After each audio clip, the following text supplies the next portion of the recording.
2-3 సార్లు కూర్చొని చర్చించినప్పుడు సాహిత్యం గురించి. ఇక నేను చాలా విషయాలు పెద్దలు చెప్పారు. చాలా గౌరవనీయులైన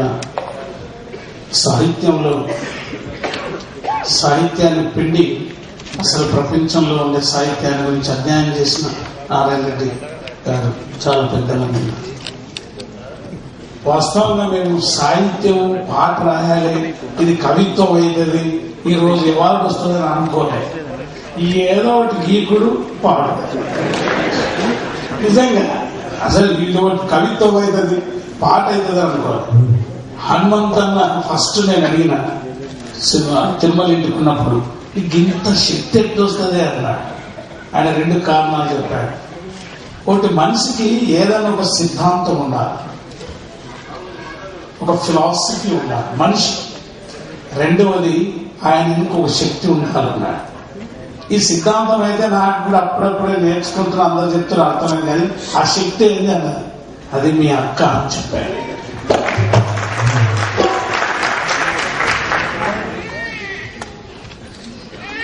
ఆమె కూడా అమలు అయిపోయింది. ఆ 2 ఫోటోలు కలిపి పెట్టారు.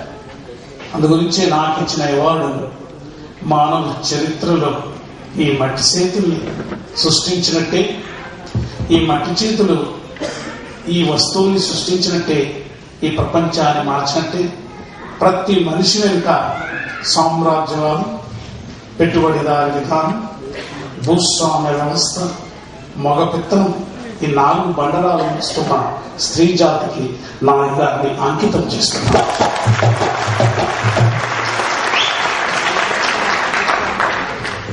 అది ఆయన చెప్పింది మాకు కూడా పెట్టారు.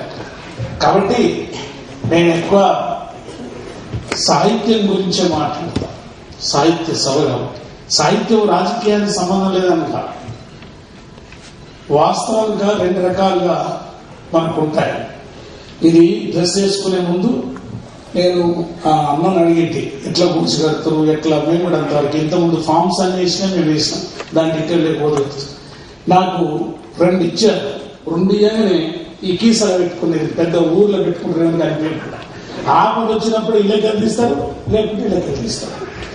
ఈ రెండు తీసిన 2 తీస్తే ఒకటేమో మా నారాయణ బిడ్డ ఇచ్చింది, గాట్రా బిడ్డ ఇచ్చింది, పాటలు కాదు చేస్తారా, ఇది ఒక చిట్టి ఇది పెట్టుకుంటాను దాచిపెట్టు. రెండవది సుధాల అశోక్ మెల్లగా అందరికి అనిపించుడికి వెళ్ళి సాటి ఇచ్చాడు. నేను అనుకున్న ఏదైనా కవిత ఇచ్చింది అనుకుంటే ఒక నోట్ ఇచ్చాడు.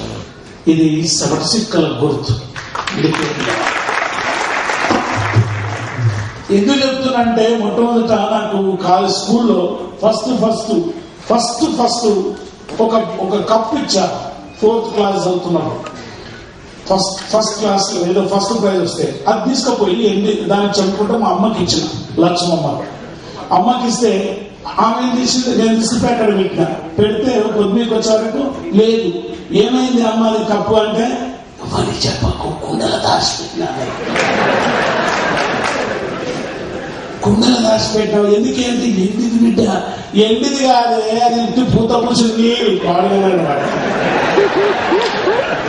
రెండవసారి నేను అజ్ఞాతవాసం నుండి బయటకు వచ్చినప్పుడు మా అమ్మ కలవబోయి వచ్చిందట. వస్తే లచ్చవా నీ కొడుకు ఫోటో పెద్ద వచ్చి చూసినాను, నేను వేసుకుంది కానీ అట్లా నేను అట్లా ఇయ్యగానే అది ఇచ్చి నోటిస్తే అమ్మ ఏదో మనకు వచ్చేది మా ఊడు సుల్తాన్ వచ్చిందని దండం పెట్టాను. ఇక్కడ రూపాయి ఇట్లా మారింది. That is the story. అంటే సాహిత్యం యొక్క సామాజిక ప్రయోజనం, సాహిత్యం యొక్క ప్రకృతి, సమాజం, మానవ సమాజం, మానవ ఆలోచన. ఈ మానవ ఆలోచన ఈ ప్రకృతి మీద చేసినప్పుడు, ఈ మట్టి చేతులు ఈ ప్రపంచాన్ని సృష్టించినప్పుడు, ఈ మట్టి చేతులు సృష్టించినటువంటి ఈ ప్రపంచం నాకు కూడా కొంత కావాలనేది ఈ తపన. ఆయన కూడా అదే. అక్కడే నీకు ఊడిపడతారు మొత్తం ఎవరిని చూసినా. అందుకే గత చరిత్ర నుంచి మళ్ళీ చరిత్ర నేర్చుకోనికి, ఆ చరిత్ర నుంచి మళ్ళీ కొనసాగించడానికి ఇలాంటి చర్చలు, సాహిత్యం అవసరమంటారు. ఈ రెండు రకాల ప్రాక్టికల్ గా మాకు కనిపిస్తారు. అన్నంటే ఆయన స్వయంగా రాస్తాడు, పాడతాడు. నేను ఇంజనీరింగ్